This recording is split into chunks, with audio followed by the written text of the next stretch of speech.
And when Redshaw School was knocked down, the community was told that the replacement would be built in how many years? Mr. LaDolce? You won't hear I can't remember his name.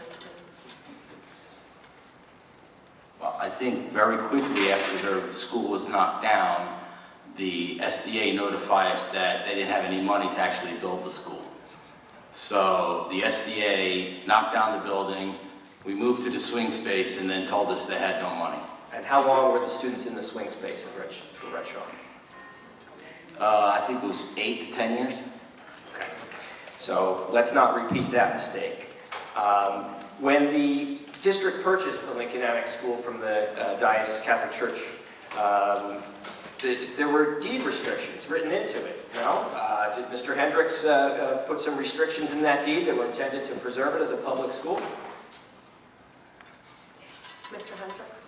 Yeah, I didn't put any restrictions in, the diocese did. Okay. And so, are we just going to ignore those restrictions, or are we going to honor them? You don't ignore deed restrictions. They have to be dealt with if we ever get that far. And how might they be dealt with? Well, I can't disclose that now, but they would have to be dealt with. You can't buy a piece of property that's restricted, simple as that. So if there's a restriction, which there is, it would have to be resolved with the diocese of a touch. Okay. So there was a meeting, as was discussed earlier tonight, October 11th at DEVCO headquarters, and I want to thank you, Madam President, for informing us that that meeting had happened. I'll point out that it was not mentioned in the Facilities Committee report last month. It was not mentioned in the Facilities Committee report this month. Mr. Janarone and Mr. LaDolce were in the meeting. They didn't mention it after we started asking about the rumors of Lincoln Annex being sold. And I did share with all of you my correspondence with Mr. Janarone, where I asked a simple question. Wanted to know who was in the meeting. And still have not gotten an answer. But through the chair, can Mr. Janarone tell us who all was in that meeting?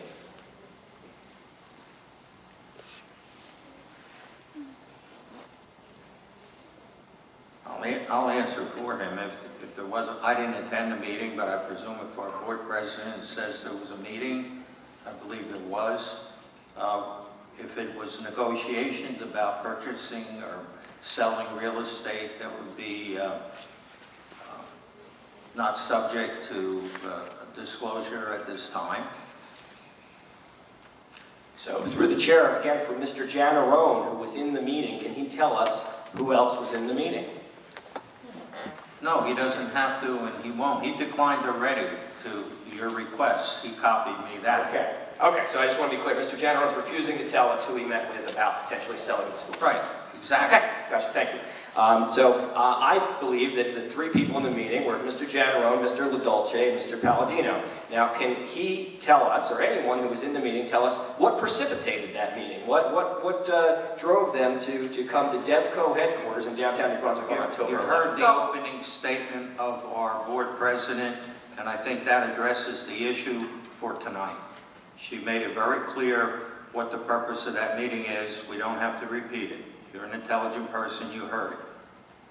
Well, thank you for the compliment, but I do think it's important to have all the facts on the record. And I know at the last meeting, Ms. Solis, you said this, and I believe you meant it, when you said that the board wishes to have nothing but full transparency with the community. And I would submit that these dodgy, evasive responses are not full transparency. So I'll move on with my questions, but I gotta ask, why on earth didn't Mr. Janarone and Mr. LaDolce bring their attorney? Why didn't Mr. Hendricks come with them to this meeting if they're talking about selling a school? Mr. Hendricks has been representing this board for 23 years, he says. He went to that school, and he also has lived on that side of town for a long time. Why didn't they bring the attorney? Okay, so... You know, Mr. Cradle, I know you're dying to know the answers about this clandestine meeting that you believe happened and some conspiracy that went on, okay?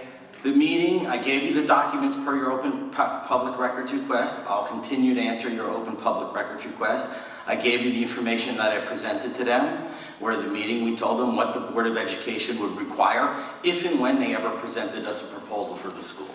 Thank you. And you did not answer my question. Why on earth didn't you bring your attorney to the meeting? To answer your question, Mr. Prattville, the attorney does not need to be present because the attorney, if and when a proposal would happen, only would get involved in the contractual portion of it to follow the district's best interest. Now, if this is just a conversation between two different entities, the attorney need not be present. Need not, but a best practice would certainly be to have your attorney present. And I think also members of the Facilities Committee should have been there too. But nevertheless, we had 3 folks, none of whom live in New Brunswick, get together at the offices, not of the Board of Education, but at the offices of a developer to discuss selling one of our public schools. So I think it was a mistake to leave Mr. Hendricks out of the meeting, it was a mistake to leave the board members out of the meeting, and it's more cause for concern. So I'm not trying to be conspiratorial here, but the answers are not sufficient. They are actually concerning. So I'll continue with my questions. Mr. General tells me he didn't take any notes during the meeting. Through the chair, did Mr. LaDolce take any notes during the meeting? Mr. Prattville, you are out of time. Ms. Elise, I really implore you to just please ask. You're out of time, Mr. Prattville. Thank you so much for your concern. There's a number of other questions I have. I'm not trying to cause problems. You're out of order, Mr. Prattville. Hey, Thank you. Listen, this is not. So, you spoke about the Education Law Center. Mr. Prattville, you're not doing this evening. You are out of order. And if you don't stop, you will be asked to leave the meeting immediately. Mr. General, please call the next person to the microphone. There's no other speakers, Madam President. You are out of order, sir. But 30 still aren't, despite Mr. General, if you could please call the next person to the microphone. There are no next orders, so why don't you just call resolution You have nothing to say on a special education program, being non-compliant with our state law? to There was approve nobody else? the consent agenda.